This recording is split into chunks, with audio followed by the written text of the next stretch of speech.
Everybody. It's my tremendous pleasure to bring to the stage Wally Adeyemo. On March 26, 2021, Wally Adeyemo was sworn in as Deputy Secretary of the Treasury. He's been at the center of many of the nation's key economic decision points since the 2008 financial crisis and has worked in organizations across the public, private, and nonprofit sectors to build a stronger and fairer economy. You can read Wally. Wally was the first president of the Obama Foundation. He served in many various roles. You can read his full bio in the package materials. We're going to have a conversation today about equity and industrial policy, so I'm really excited to dig in with Wally. Please give a warm Roosevelt Institute welcome to the Deputy Secretary.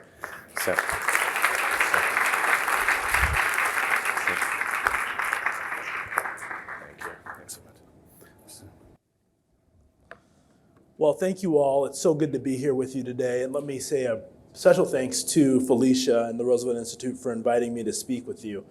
I especially want to thank Felicia for all her support of the administration's work, including her new role as a member of Treasury's Advisory Committee on Racial Equity.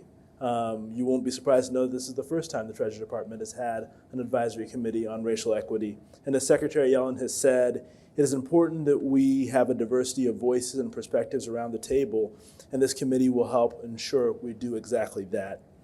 This gathering today with all of you comes at a pivotal moment for our economy.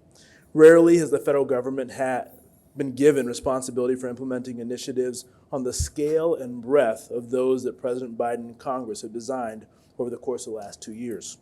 From the infrastructure funding that will support projects like broadband access for all Americans, to investments in semiconductor manufacturing and development that will position us at the forefront of the 21st century economy, to the most significant investment in American history to address the climate crisis. We are at the beginning of a transformation that will lead to a more resilient and secure American economy. And oftentimes when we talk about issues of industrial policy and equity, we think of them as speaking to certain groups within our economy. But it's important to remember that 2 of the 3 bills that I mentioned were passed by bipartisan majorities in Congress. And all 3 of the initiatives enjoy support from a diverse set of stakeholders, including the business community and the civil rights organizations around our country. While these investments will be targeted to specific areas of need, their impact will benefit all Americans. History has shown that we can accomplish great things when government commits itself to investments like these. For example, Eisenhower's funding of the interstate highway system, which economists estimate is worth more than $600 billion in real GDP annually. To the Marshall Plan, which brought Europe's economy back from the brink and set the stage for some of the fastest growth in world history. To Operation Warp Speed, which combined the best of public-private collaboration to deliver innovative vaccines that have saved millions of lives globally. But the truth about all of these initiatives and the truth about the work we do here today is that it's one thing to pass the law, it's one thing to think of the initiative. The question is, how do you execute? Execution is often where you see equity playing out the most. And we know that there are places where the scale of capital needed is so great that government investment is required. It is in those instances where the case for large-scale public investment is the strongest, where government is uniquely situated to catalyze a new path towards economic prosperity. Today, I'd like to share some thoughts about our theory of the case when it comes to executing the investments President Biden has secured and deploying these historic resources. Addressing inequality is a critical part of this approach. Using the federal government's scale to unleash the economic potential of communities that have been too long faced barriers to their full participation is critical to building sustainable economic growth in this country. I spend the majority of my time at Treasury thinking about national security challenges and the opportunities we face as a country. These investments are where that thinking intersects with the economic policy aspect of my job. I know that America will be more competitive and more secure if every American is given the tools and opportunity to fully participate in our economy. What Secretary Yellen has dubbed modern supply-side economics. Making investments to expand our labor supply, build our human capital, renew our public infrastructure, and enhance our economic capacity through R&D and green investments are case in point. These investments will promote sustainability and secure economic growth and advance economic and racial equity. When we invest in the untapped potential of underinvested communities by expanding labor market opportunity and building infrastructure like broadband to empower these communities to fully participate in the modern economy, it boosts economic growth for everyone. At a high level, the President and Congress have given us two different types of economic policy tools to pursue these goals. The first is direct financing, the ability for government to offer direct economic support to industries and companies critical to achieving our economic goals. The CHIPS Act is a great example of this tool. It includes $39 billion in support for semiconductor manufacturing, research, and development that will incentivize American companies to invest in these essential technologies and help seed the ground for the next generation of innovators. The CHIPS Act allows the federal government to put these funds to work and direct them to where they will have the greatest impact while crowding in additional investment. This approach is already working. Earlier this week, Micron, a member of the Economic Opportunity Coalition that Vice President Harris announced this summer, is making an investment of up to $100 billion to build a semiconductor manufacturing complex in upstate New York. This is an investment that Micron has made clear is only possible because of the CHIPS Act. Now, some might say we should leave decisions like these to the private sector alone. But the pandemic taught us an important lesson that our supply chains are fragile, and that this is a danger not only to our economy, but also to our national security, a danger the private sector cannot resolve on its own. Simply put, moments like these have reaffirmed the clear need for government to step up and fill the void. In addition, in too many cases, the private sector has shown itself unwilling to make capital-intensive investments in marginalized communities, leaving their economic potential untapped. Our semiconductor investments has already led several companies to announce plans to make major investments in under-resourced communities from Ohio to upstate New York. We need to continue to focus on ensuring that communities too often left behind when it comes to technological investments benefit from the CHIPS Act.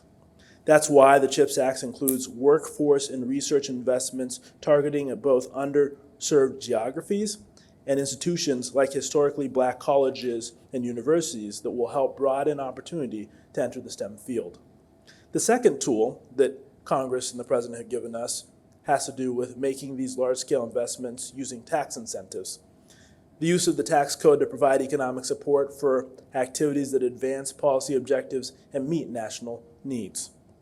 We have long used the tax code to promote our equity goals through initiatives such as the low-income housing tax credit, which has helped add roughly 3 million affordable housing units to alleviate our nation's acute housing shortage. The Inflation Reduction Act will similarly help advance these goals. It includes roughly $270 billion in tax incentives that will lower the cost of building out a clean energy economy. These incentives will catalyze trillions of dollars in additional investment across clean energy production and related technology and manufacturing sectors. While we know these investments will assist under-invested communities because low-income, rural, and working-class communities and communities of color often bear the brunt of climate change's effects, they also highlight how tax incentives can be used to build a more inclusive economy. The more than 1 million jobs we estimate that will be supported by the IRA's green provisions will benefit from stronger labor protections, including incentives to adopt prevailing wage standards and hire qualified apprentices. In addition, the IRA includes a place-based tax credit for clean electricity energy facilities located in low-income communities on Indian land or as part of certain federally subsidized housing programs. This additional incentive will help ensure that these communities participate in building a clean energy economy and are able to directly benefit from resulting economic opportunities. Let me conclude by taking a moment to talk about the infrastructure through which these tools are often executed and through which the tax revenues generated by higher growth will be collected and distributed: the Internal Revenue Service. The IRS and its tax experts make sure these credits go to the people who need them and the companies helping to effectuate our policy goals. And they're the ones who collect the taxes we use to fund these investments, especially from corporations and the wealthy, who for too long have not paid their fair share. Today, more federal incentives flow through the IRS than anywhere else in the federal government. The IRS touches every American household and business, and yet for too long it hasn't had the tools it needs to provide the quality of service our citizens deserve. This is why the Inflation Reduction Act is so crucial. It allows the IRS to upgrade the 1960s technology it currently relies on. It will enable the IRS to administer the system of credits the IRA has put in place to turbocharge our economy, to transition it to a green economy. This investment in the IRS is yet another way we are using federal investments to advance and level the playing field by renewing the essential infrastructure we use to deliver our policies and benefits throughout this country. However, this isn't just about implementing of tax credits. Every investment we make, including the direct economic support we provide under legislation like the CHIPS Act, or through the bipartisan infrastructure law, or through the child tax credit, depends on our ability to collect revenues. For too long, the IRS hasn't had the resources it needs to perform this essential role. Every year, the top 1% of taxpayers underpays taxes they owe by more than $160 billion. If left unaddressed, the tax gap, the gap between taxes owed and taxes paid, will grow to a total of $7 trillion over the next decade. This shortfall is driven primarily by high earners and corporations that accrue income in opaque ways that are difficult for an under-resourced IRS to detect. This is hugely consequential as a matter of revenue raising, but what gets lost sometimes is how important this is as a matter of fairness. If you're a regular American worker, you're already paying all the taxes that you owe. Your taxes are automatically deducted from your paycheck. It's only if you are at the top of the distribution that you get to pay by a different set of rules.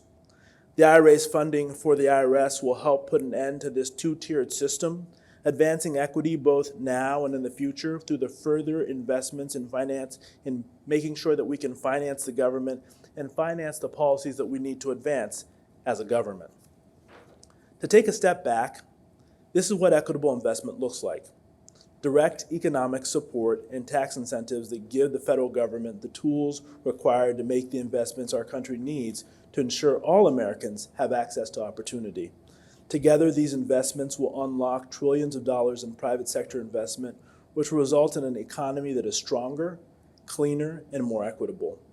And our investments in the IRS will help ensure we can continue to deliver on these goals for decades to come as our economy continues to evolve. Ultimately, government policy is both about getting things passed by Congress and signed by the president, but also about the way we execute against those things. And making sure that in the execution, we keep equity top of mind is something that this administration is committed to doing as we go forward, and we look forward to being your partners in that work. Thank you so much for the time, and I look forward to taking a few questions.